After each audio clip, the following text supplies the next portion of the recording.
Assalamualaikum warahmatullahi wabarakatuh. Alhamdulillahilladzi at'amana bi ni'matil iman wal islam. Wassalatu wassalamu ala sayyidil anam nabiyyina wa habibina Muhammadin sallallahu alaihi wasallam. Allahumma la 'ilma lana illa ma 'allamtana. Allahumma 'allimna ma yanfa'una wanfa'na bima 'allamtana. Innaka antal 'azizul hakim. Allahumma shrah li sadri wa yassir li amri wahlul 'uqdatam min lisani yafqahu qawli. Rabbi zidni 'ilman warzuqni fahma. Wa qala ta'ala fi kitabihil karim wa huwa asdaqul qailin wa bihadihi yahtadil muhtadun. A'udzu billahi minasy syaithanir rajim. Bismillahirrahmanirrahim. Wa idza qila lahum la tufsidu fil ardi qalu innama nahnu muslihun. Ala innahum humul mufsidun walakin la yash'urun. Wa idza qila lahum aminu kama amana an-nas qalu anu'minu kama amana as-sufaha. Ala innahum humus sufaha walakin la ya'lamun. Jemaah dirahmati Allah Subhanahu wa taala, lanjutan sifat orang-orang al-munafik. Pada pekan yang lalu kita sudah sebutkan bahwa al-munafik ada dua macam, ada munafik al-akbar dan ada munafik al-asghar. Munafik al-akbar itu adalah munafik yang ikhwani, meyakini bahwa dia tidak beriman kepada Allah, tapi lisannya mengatakan beriman. Jadi kekufuran hati dan keberimanan lisan itu al-mukhalladun, mereka akan kekal di dalam neraka. Yang kedua adalah munafik nifaqan asghar, orang yang munafik kecil. Munafik kecil ini adalah munafik amali, amal perbuatan itu nifaq. Maka baginda sallallahu alaihi wasallam menyebutkan beberapa sifat mereka. Di antaranya kata Nabi sallallahu alaihi wasallam, ayatul munafiqin salasah. Tanda orang munafik itu tandanya tiga. Idza haddatsa kadzaba, kalau bicara bohong. Wa idza wa'ada akhlafa, kalau berjanji tidak dia tepati. Wa idza tumina khana, kalau diberikan kepercayaan khianat. Nah, ini adalah nifaq amali. Amalnya tidak sesuai dengan lisannya.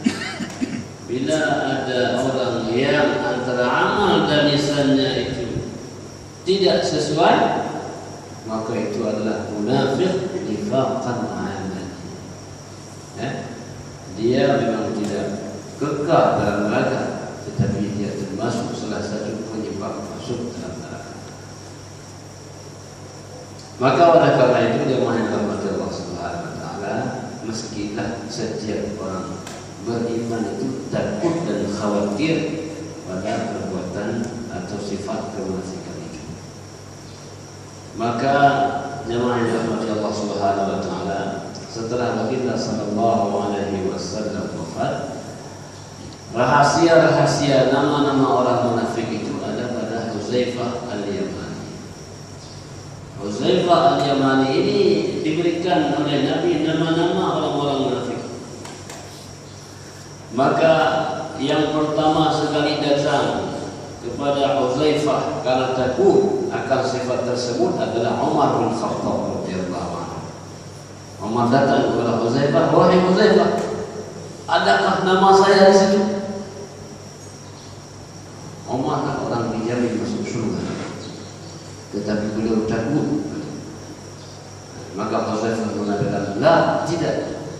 Walau zaki ba'daka abada, tidaklah kamu berikan tazkiyah setelahku siapapun." Jadi oleh karena itu lazimlah kepada orang beriman khawatir akan sifat al-munafiqin ini. Hamba Allah yang dimuliakan, ayat yang kita bacakan tadi adalah surah Al-Baqarah ayat 11, yang mana Allah mengatakan wa idza qila lahum, apabila dikatakan kepada mereka ini menuju kepada ayat sebelumnya, orang-orang munafik. Bila dikatakan kepada orang-orang munafik, la tufsidu fil ardi, janganlah engkau berbuat kerusakan di atas muka bumi ini. Makna al-ifsad, makna kerusakan itu adalah al-kufru wal ma'siyah, kufur dan maksiat. Jadi orang yang kufur kepada Allah Subhanahu wa taala, orang-orang yang bermaksiat, zina, mencuri dan seterusnya, itu adalah sama dengan al-ifsad, berbuat kerusakan di atas muka bumi. Jadi jemaah yang dirahmati Allah Subhanahu wa taala, bila ada orang mengatakan kepada orang munafik, jangan kufur kamu, jangan berbuat maksiat kamu, maka dia jawab, qalu innama nahnu muslimun. Mereka bilang, kamilah orangnya yang berbuat yang baik. Innama ini adalah harful hasar, hanya saja kami, orang lain mungkin tidak. Kami sajalah orang-orang yang berbuat baik di atas muka bumi. Jadi apabila ada orang yang mengatakan dialah orang berbuat baik, itulah maknanya dia berbuat baik. Ketika mengklaim kita orang saleh, maka itulah orang yang salah. Maka jemaah yang dirahmati Allah Subhanahu wa taala, mereka mengatakan kami bukanlah tipe orang berbuat jahat, kami ini tipe orang-orang baik. Jadi jemaah yang dirahmati Allah Subhanahu wa taala, kata Baydawi, mereka menggambarkan kesalahan itu sebuah kebaikan, kejahatan itu sebuah kesalehan. Ini orang-orang munafik. Jadi oleh karena itu yang menyebabkan, yang mendorong mereka untuk menggambarkan yang saleh, yang salah itu adalah saleh, karena dia perlu bimau, karena dalam hati mereka ada sebuah penyakit. Penyakitnya adalah penyakit kufur dan penyakit keraguan. Jadi ketika ada orang penyakit keraguan di dalam hatinya, maka yang buruk pun dianggap baik. Jadi penyakit orang-orang munafik. Jemaah yang dirahmati Allah Subhanahu wa taala, Allah menjawab, Allah menafikan, ala innahum humul mufsidun. Jadi ala ini adalah huruf tanbih. Ingatlah. Jadi Allah mengingatkan kepada kita. Ala, inna adalah huruf ta'kid atau takhrir. Allah tetapkan. Karena manusia tidak bisa menetapkan, dan manusia tidak tahu siapa orang munafik. Allah menetapkan, inna, sesungguhnya mereka itu yang mengatakan mereka adalah orang saleh, yang mereka mengatakan dia orang baik, yang mereka mengatakan dia orang jujur, humul mufsidun, mereka itulah orang-orang yang berbuat kerusakan. Jadi orang-orang yang beriman, dia tidak akan mensucikan dirinya. Wala tuzakku anfusakum, janganlah engkau mensucikan dirimu. Jadi karena setiap orang masih berpeluang berbuat salah. La taftakhiru bi ahadin minkum, kata Nabi, janganlah engkau membanggakan seorang di antara kamu sehingga kau lihat bagaimana dia menutup episode kehidupannya. Awalnya orang saleh, tapi kan belum ada jaminan bagaimana dia akan tutup hidup ini, dengan saleh atau dengan salah. Maka dalam tafsir Al-Qurtubi disebutkan di sana bahwa manusia ini ada 4 tipe. Tipe pertama, orang yang lahir mukmin, anak ayahnya mukmin, hidup beriman, mati beriman. Ini ideal. Ada yang kedua, orang lahir mukmin, hidup mukmin, mati kafir. Jadi di ujung hidupnya itu berbalik dia. Orang awalnya yang saleh, detik-detik kematian berubah menjadi orang yang salah. Tipe yang ketiga, orang yang lahir kafir, kemudian hidup dia kafir, mati mukmin. Dah bagaimana? Hendak meninggal dia, kemudian dia beriman. Al-Islamu yahdimu ma qabla. Islam menghapuskan dosa-dosa yang lewat. Ada yang ketiga, yang keempat, orang yang lahir kufur, hidup kufur dan mati kufur. Jadi inilah tipe bagaimana setiap manusia akan lalui kehidupan ini. Allah yang dimuliakan, maka oleh karena itu tentu setiap sahabat itu mereka bertanya dan mereka khawatir akan penyakit-penyakit ini. Mereka selalu mengintrospeksi. Ala tambih, ingatlah, innahum takhrir, menetapkan sesungguhnya mereka humul mufsidun, orang-orang yang berbuat kerusakan dengan kekufuran hatinya, dengan kemaksiatan yang mereka kerjakan.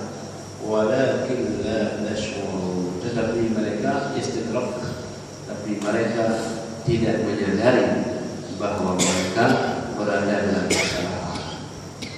Jadi yang paling berbahaya, yang paling mudarat, orang salah tidak merasa salah. Inilah orang. Kalau orang salah, dia merasa salah, maka dia akan bertaubat kepada Allah Subhanahu Wa Taala. Orang yang salah tidak merasa salah, maka dia akan terus berada dalam kesalahan. Ya. Hal itu, apakah ingin saya tunjukkan kepada kalian siapa orang yang tersesat amalnya? Mereka lah orang yang merasa bahwa dirinya telah berbuat salah, padahal mereka itu adalah orang-orang yang salah. Jemaah Allah Subhanahu Wa Taala, ini tipe yang berikutnya, mereka adalah orang-orang yang merasa berbuat baik. Jadi yang pertama adalah mereka mengidap sebuah penyakit yang bernama penyakit keraguan. Maka orang yang beriman tidak boleh hidup dalam keadaan ragu. Jadi mati, hidup harus yakin, mati juga dalam sebuah keyakinan. Tidak boleh ragu-ragu. Hatta dalam ibadah kita tidak boleh ragu-ragu. Kemudian yang kedua adalah mereka merasa orang yang berbuat salah, orang-orang yang berbuat saleh, orang-orang yang baik. Yang ketiga, Allah mengatakan, wa idza qila lahum aminu kama amanan nas qalu wa nu'minu kama amana as-sufaha ala innahum humus sufaha walakin la ya'lamun. Bila dikatakan kepada mereka, berimanlah kalian sebagaimana berimannya para sahabat Nabi Sallallahu Alaihi Wasallam. Apa maknanya? Iman dan iman itu atas dia, tidak ada nifaq dalam hatinya, tidak ada ria dalam penampilannya. Karena kecenderungan orang munafik ini ria, menampakkan amalnya. Sehingga baginda sallallahu alaihi wasallam sabda, "Afqarus salati 'ala al-munafiqin." Salat yang paling berat bagi orang munafik adalah salatul isya wa salatul subh. Salat isya dan salat subuh. Kama qala Nabi. Kenapa? Karena salat ini tidak ada yang lihat. Sedangkan salat yang lain banyak orang yang melihat, karena kepentingan mereka adalah agar dilihat oleh orang lain. Jadi oleh karena itu jemaah yang dirahmati Allah, di antara sifat orang-orang munafik ingin menampakkan amal mereka kepada manusia. Jemaah yang dirahmati Allah Subhanahu wa taala, maka dalam ayat ini Allah mengatakan wa idza qila lahum, bila dikatakan kepada mereka, berimanlah kalian seperti sahabat-sahabat Nabi. Sahabat Nabi itu beriman masyaallah ikhlasnya. Tidak ada sedikit pun iman itu mau ditukar dengan dunia. Sehingga Nabi mengatakan la tasubbu ashabi, janganlah kalian mencela sahabat. Lau anna ahadakum, andai kata salah seorang kamu berinfak 1 gunung emas, hartanya tidak akan sebanding dengan segenggam infak sahabat saya. Apa yang membedakan? Ikhlasnya, ketulusannya. Nah, inilah yang menjadi imannya para sahabat Rasulullah Sallallahu Alaihi Wasallam. Jadi kalau dikatakan hendaklah kalian beriman dengan ikhlas, taatlah kepada Allah dengan ikhlas, jangan engkau menunjukkan amal kepada orang lain dengan ria kalian. Apa mereka jawab? Qalu anu'minu kama amana as-sufaha. Mereka menjawab al-inkar. Dia mengingkari, enggak begitu. Nah, tidak seperti yang kalian duga. Jadi dia ingkar apa yang disebutkan oleh orang yang mengatakan kepadanya. Haruskah kami beriman kama amana as-sufaha, sebagaimana berimannya orang-orang yang bodoh? Makna orang-orang bodoh ini bagi mereka adalah para sahabat Nabi. Sahabat Nabi dianggap bodoh. Kenapa? Karena mereka itu orang-orang miskin, beriman, dunia tidak dapat, sebagaimana hidup mereka yang lebih mewah. Katakanlah ada Suhail, ada Ammar bin Yasir, ada Bilal bin Rabah, hidupnya merana begitu dalam keadaan kemiskinan. Haruskah kami beriman seperti mereka? Mereka adalah budak-budak yang tidak ada harganya. Maka pada awal Islam itu orang-orang beriman adalah kebanyakan al-du'afa, orang-orang lemah, orang-orang miskin. Sedangkan orang-orang yang kaya raya, mereka ingin menjauh. Dikhawatirkan dengan beriman itu akan mengikis harta mereka. Tidak boleh kita tipu orang, tidak boleh kita melambungkan harga, tidak boleh kita bertransaksi dengan riba, macam-macam. Jadi jemaah yang dirahmati Allah Subhanahu wa taala, persis seperti kaum Syuaib mengatakan kepada mereka yang beriman kepada Syuaib. Wa qala alladziina kafaru min qaumihi, orang-orang kafir dari orang musyrik mengatakan, sesungguhnya orang-orang ikuti Syuaib itu akan rugi. Yang pertama, mereka rugi tidak bisa transaksi dengan menipu. Kalau mereka tidak beriman, mereka bisa menipu orang. Tapi dengan beriman, maka iman itu akan menghalangi mereka untuk tidak bertipu. Jadi itulah jemaah Allah Subhanahu wa taala, pandangan orang-orang munafik kepada orang-orang yang beriman, khususnya kepada orang-orang yang lemah, al-du'afa, orang-orang miskin. Jadi jemaah Allah Subhanahu wa taala, kata Baydawi, wa innama safahuhum li'tiqadin fasada ra'ihim. Jadi mereka anggap orang lain bodoh karena kebodohan i'tiqad mereka. Tidaklah orang mengatakan orang lain bodoh kecuali karena kebodohan dia. Tidaklah orang lain menganggap yang lain salah kecuali karena banyak kesalahan dia. Jadi orang-orang yang baik selalu melihat orang lain baik. Jadi ini tanda orang baik. Orang baik itu kalau lihat orang itu mesti pandangannya baik. Jadi jemaah yang dirahmati Allah Subhanahu wa taala, ala innahum humus sufaha. Allah mengatakan ala, ini huruf takbir. Ingatlah, inna takrir, ketetapan, humus sufaha, mereka lah orang yang bodoh yang sebenarnya. Mereka hendak menukarkan iman dengan dunia. Itulah orang bodoh. Karena dunia walaupun panjang dia akan berakhir. Akhirat tidak akan ada batas akhir. Itulah orang-orang yang bodoh yang menjual dunia, menjual akhirat dengan dunia. Wal akhiratu khairu wallah. Akhirat itu lebih baik yang pertama dan lebih abadi. Panjang waktunya, tidak ada pengakhirannya. Jadi ini jemaah yang dirahmati Allah Subhanahu wa taala. Allah mengatakan, Allah menolak pendapat mereka, ala innahum humus sufaha walakin la ya'lamun. Mereka orang yang bodoh karena mereka berada dalam kesesatan, mereka berada dalam kebodohan, mereka mengadakan dalam kebutaan, wallahu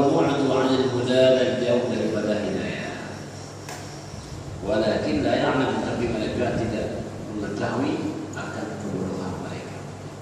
Jadi jemaah yang dirahmati Allah Subhanahu wa taala, orang la yadri annahu la yadri.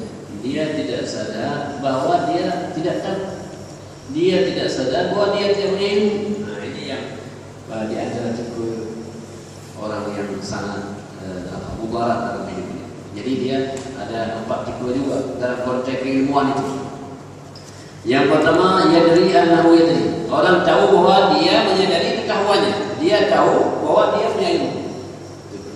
Tipe yang kedua adalah yadri annahu la yadri. Dia tahu bahwa dirinya tidak tahu.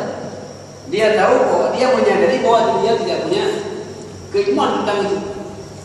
Yang ketiga, la yadri annahu yadri. Dia tidak sadar bahwa dia punya ilmu tentang itu. Yang keempat adalah la yadri annahu la yadri. Dia tidak tahu kalau dia tidak punya ilmu. Ini yang paling utama. Dia tidak tahu bahwa dia itu tidak punya ilmu tentang itu. Ini yang paling utama. Kalau dia sadar tidak tahu, pasti ada jalan dia mencari. Tapi kalau sudah tidak tahu bahwa dia tidak tahu, nah apa solusinya? Tidak ada solusinya. Ya sudah, hidupnya begitulah, terbengkalai, terombang-ambing dalam kesesatannya. Jadi jemaah yang dirahmati Allah Subhanahu wa taala, ini tipe-tipe orang-orang al-munafiqin. Nah, makanya jemaah yang dirahmati Allah, kenapa mereka berada pada lapisan paling bawah itu? Innal munafiqina fi darkil asfali minan nar. Orang munafik pada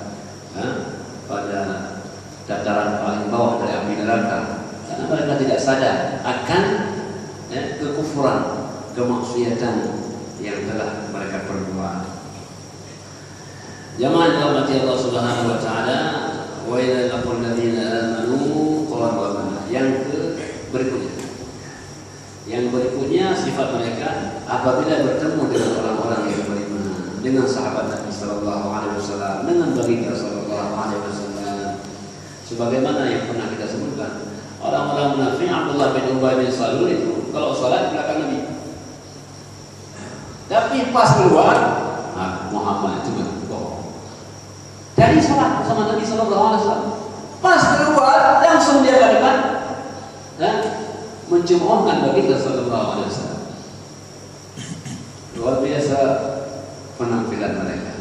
Abdullah bin Ubay bin Salul ketika dia hendak mati, dia katakan kepada anaknya untuk meminta pakaian Nabi sallallahu alaihi wasallam. Kata, datanglah pada Muhammad, minta pakaian dia. Saya ingin mati dengan pakaiannya. Maka anaknya minta kepada Nabi sallallahu alaihi wasallam, dan Nabi memberikan, dipakaikan pakaian Nabi untuk menjelang ajal atau detik-detik kematian. Apakah dengan itu dia beriman? Itu hanya sebagai performa luar, penampilan luar saja. Dia tidak beriman pada hakikat. Abdullah bin Ubay bin Salul. Masya Allah. Jemaah yang dirahmati Allah Subhanahu wa taala. Ya, wa idza laqul ladzina amanu, kalau bertemu dengan orang beriman, dengan sahabat-sahabat Nabi sallallahu alaihi wasallam, maka azharu lahu al-iman. Mereka menampakkan keberimanan mereka, kesalehan mereka, ketaatan mereka, ketawaduan mereka. Wa idza khalau, kalau sudah menyendiri bersama syayatin. Syayatin ini maknanya syaitan itu dari kata syaitan. Makna syaitan adalah ba'udan. Syaitan jauh. Jauh apa? Jauh dari kebenaran. Kalau ada kebenaran dia menghindar, itu syaitan. Maka syaitan itu tidak mungkin dia dalam kebenaran. Karena kalau ada kebenaran dia menghindar. Maka disebut dengan syaitan, karena terhindar dan menghindar dari kebenaran. Apabila sudah bersama syaitan mereka, maknanya dengan tokoh-tokoh mereka, orang-orang yang sama dengan mereka, dengan orang-orang kufur bersama mereka, qalu inna ma'akum, maka ia mengatakan, kami ini sebenarnya bersama Anda. keyakinan kami, amal kami sama dengan Anda. Innama nahnu mustahzi'un. Adapun kami salat, kami ibadah, itu semata-mata ingin mengolok-olok mereka. Salat kami, ibadah kami ini sekedar mengolok-olok orang yang beriman. Mana mungkin kami beriman seperti mereka orang-orang bodoh. Kami datang hanya untuk mengolok-olok saya. Jadi itu jemaah yang dirahmati Allah, prinsip orang-orang munafik. Nah, jadi itulah wa inna ma nastahzi'u bil qawl wa naskhiru minhu wa naskharu minhu. Kami ingin mengejek, mengolok mereka. Bagaimana caranya? Dengan menampakkan penampilan iman dan hati kami tidak sejalan dengan mereka. Nah, itu jemaah yang dirahmati Allah. Maka antara hati dengan lisan harus menyatu. Baru orang lapang dalam hidupnya. Tapi kalau hati kita dengan lisan tidak menyatu, itu tidak nyaman. Ketemu orang, hati kita marah, wajah kita senyum, enak senyum kita, tidak enak, dipaksakan. Tapi kalau hati kita senang sama dia, senyum enak, perkataan enak. Tapi kalau hati kita marah, wajah kita senyum kita ketahuan, senyum tidak betul. Nah, jadi oleh karena itu jemaah dirahmati Allah, hendaklah orang beriman menyatukan hati dengan perbuatan dan perkataan agar hidupnya lapang, tenang, nyaman, bahagia, sejahtera, sentosa. Menyatukan. Jadi prinsip kebahagiaan itu adalah menyatunya hati dengan perbuatan. Itu bahagia. Hamba Allah yang dimuliakan, qalu inna ma'akum innama nahnu mustahzi'un. Jadi kami bersama Anda dalam kekufuran, dalam pengingkaran kepada mereka. Adapun perbuatan kami, salat ibadat kami semata-mata hanya ingin mengejek mereka. Jadi jemaah yang dirahmati Allah Subhanahu wa taala, kalau sudah demikian prinsipnya, Allah akan membalas. Ya, Allah tidak akan membiarkan. Allah mengatakan, Allahu yastahzi'u bihim wa yamudduhum fi tughyanihim ya'mahun. Allah yastahzi'u. Yastahzi'u, istihza ini mengejek, mengolok-olok mereka. Ini azab. Azab yang diberikan kepada mereka adalah mereka terhina dalam dunia ini. Terhina, duduknya terhina, berdirinya terhina, dalam masyarakat terhina. Ini azab Allah Subhanahu wa taala. Azab psikologis, azab secara kejiwaan dalam dunia. Lain lagi nanti di akhirat. Dunia ini Allah mengejek mereka. Yusakhir. Bagaimana Allah mengejek mereka? Kata Ibnu Abbas, ejekan Allah kepada mereka, Allah berikan mereka an-niqmah, kesengsaraan, atau Allah memberikan mereka nikmat yang besar untuk mengazab di ujung, yang disebut dengan al-istidraj. Istidraj adalah ketika Allah panjatkan dengan nikmat, dengan kekayaan, tujuannya adalah untuk menambah siksaan dari Allah Subhanahu wa taala. Banyak orang yang semakin dia jahat, semakin bertambah kenikmatannya, kemewahannya, kekayaannya. Itu adalah azab secara ejekan. Jadi jangan orang merasa bahwa dengan kesalahannya itu kok semakin bertambah nikmat, itu ejekan Allah Subhanahu wa taala.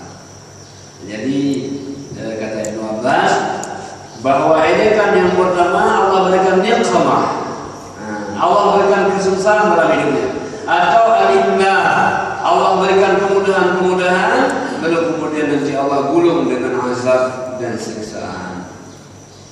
Wa yamudduhum, makna yamuddu apa? Yaziduhum. Bagaimana Allah menambah azab? Bi tariqil imhal. Allah berikan kemudahan-kemudahan. Allah biarkan mereka dalam kesesatan. Makin dia sesat, makin Allah tambah nikmat, makin dia maksiat, makin Allah tambah kekayaan dia. Ini adalah Allah melakukan pembiaran kepada mereka. Orang beriman kalau salat, Allah cubit, sakit gigi dia. Ya Allah, sebut nama Allah dia mulai. Jadi bagi orang beriman, sakit itu adalah mukaffir dzunub. Sakit adalah sebagai pengampunan dosa.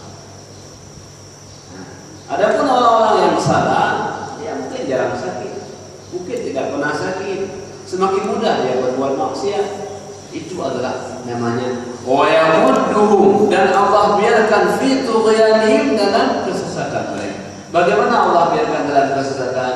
Semakin dia berbuat salah, semakin Allah berikan kemudahan untuk berbuat kesalahan. Jadi hendaklah setiap orang mawas diri. Kalau dia makin jahat, kalau makin bertambah nikmat, ini mesti ada tanda-tanda. Ada apa ya? Jangan-jangan Allah membiarkan seseorang dalam kesesatan. Allah yang dimuliakan, wa yamuddu fi tughyanihim, makna tughyan. Apa makna tughyan? Dari kalimat tagha. Idhhab ila fir'auna innahu tagha. Datanglah engkau wahai Musa kepada Fir'aun, sesungguhnya dia itu adalah melampaui batas. Tagha ini melampaui batas. Jadi Allah biarkan mereka dalam tagha, dalam melampaui batasnya, dalam berbuat di luar batas-batas yang Allah telah tentukan kepadanya. Itu yang pertama. Yang kedua maknanya, Allah biarkan mereka dalam keraguan. Dia taraddadun, mereka ragu. La ilaha illa wa la ilaha illa. Beriman mereka ragu, tak beriman tak dapat itu. Kalau kita meninggalkan Islam, tidak menyebut nama Islam, tak dapat itu. Kalau kita mungkin Islam itu nanti bagaimana?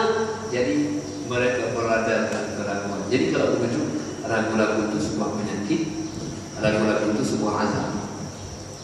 Satu penyakit, dua azab. Maka tidak boleh orang dalam keadaan ragu-ragu. Jadi kita harus yakin dengan taat kepada Allah ini akan membawa kebahagiaan. Maka Nabi menghantarkan kita. Kalau kamu sholat, kata Nabi, apakah sholat kamu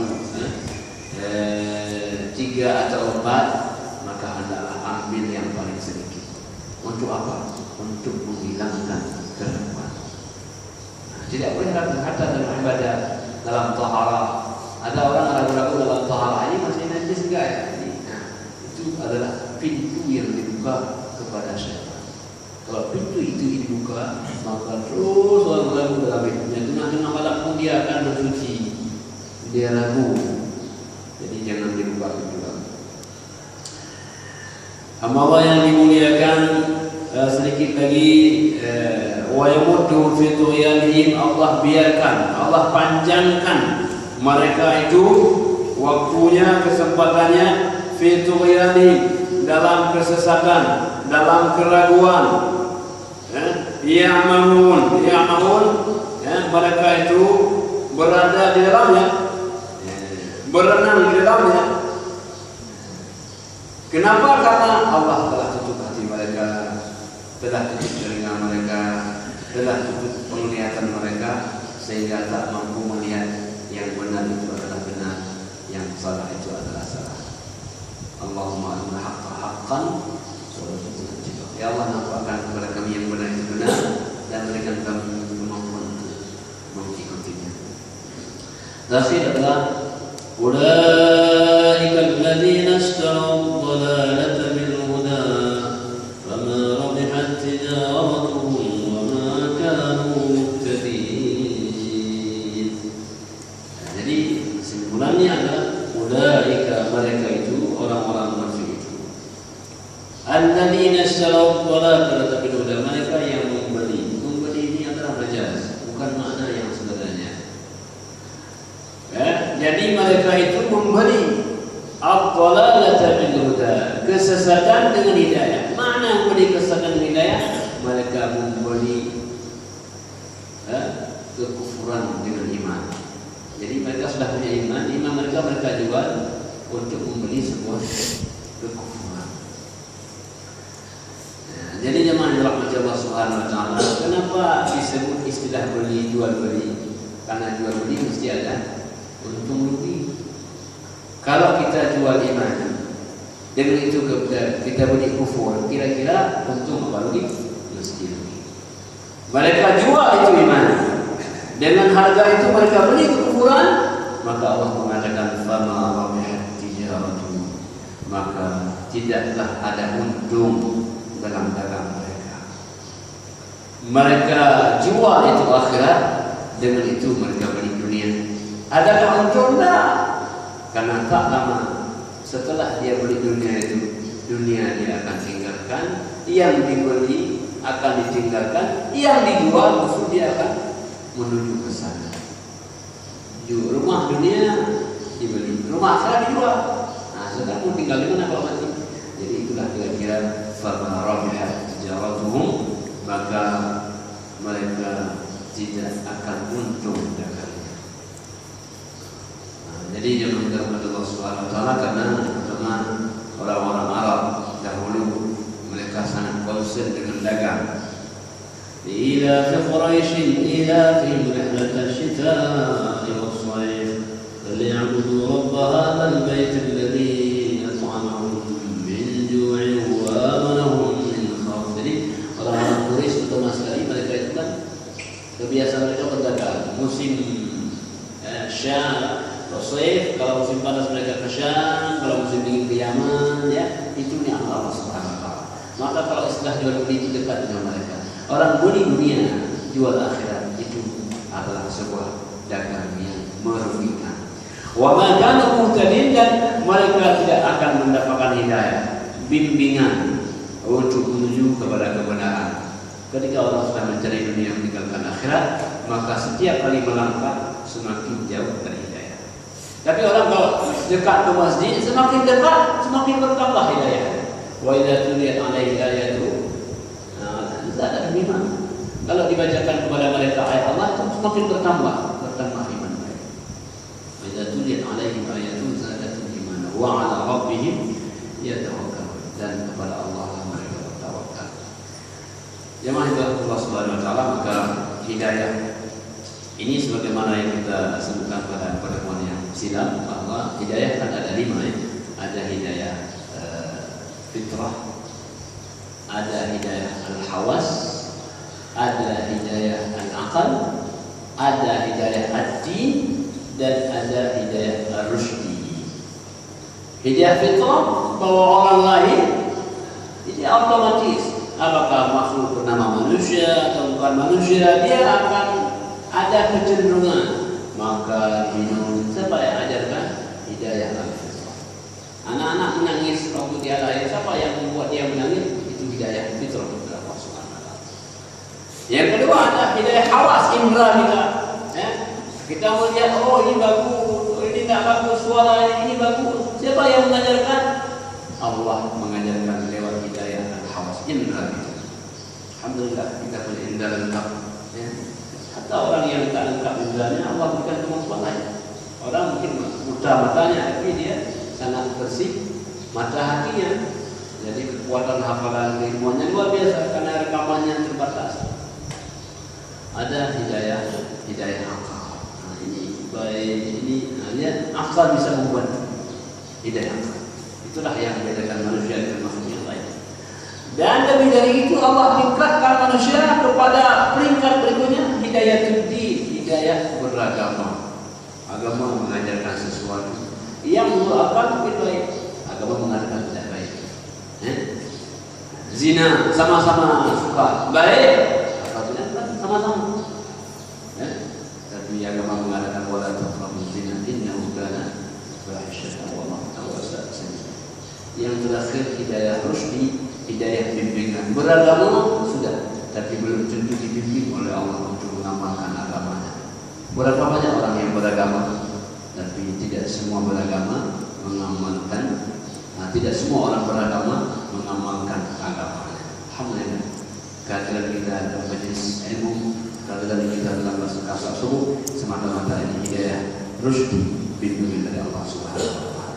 Jemaah Allah Subhanahu wa taala, sebelum kita akhiri mungkin ada hal lain diskusi, silakan. Mengenai keraguan ini, jadi rasa-rasanya tadi ada kontradiksi, ada perbedaan. Satu sisi kita itu tidak boleh ragu sama sekali karena itu membisikan setan tadi. Tapi satu sisi tadi kita harus tahu apakah seperti saya bilang, apakah saya termasuk salah satu nanti ada rasanya perbedaan yang makin jelas. Jadi ada ragu, ada takut. beda antara ragu dengan takut. Kalau takut, dia khawatir terjebak dalam sebuah penyakit, dia takut. Kita pakai masker, itu bukan ragu tapi takut. Ini maksudnya takut. Maka hidup kita ini kan Allah imbangi dua hal, ar-raja wal khauf, harapan dan takut. Orang yang banyak harapnya cenderung optimis, tidak persiapan. Orang yang banyak takutnya dia cenderung pesimis, tidak ada masa depan. Maka hidup ini adalah laksana burung yang ada dua sayap. Satu sayap namanya ar-raja, sayap yang kedua namanya al-khauf. Kalau dia bergerak seimbang, maka burung itu akan terbang dengan normal. Tapi kalau sebelah terlalu kencang, satu tidak kencang, maka dia akan miring. Kenapa orang bunuh diri? Karena takutnya berlebihan, sehingga dia tidak merasa hidup tidak ada maknanya. Jadi oleh karena itu namanya takut. Tidak dalam konteks itu ragu-ragu. Dan Umar bin Khattab tidak pernah ragu begini. Beliau setelah mengucapkan asyhadu an la ilaha illallah wa asyhadu anna Muhammadar Rasulullah, apa beliau kerjakan? Beliau datang kepada Abu Lahab. Abu Lahab, saya ini Umar, asyhadu an la ilaha illallah, asyhadu anna Muhammadar Rasulullah. Anda ragu. Jadi tidak ada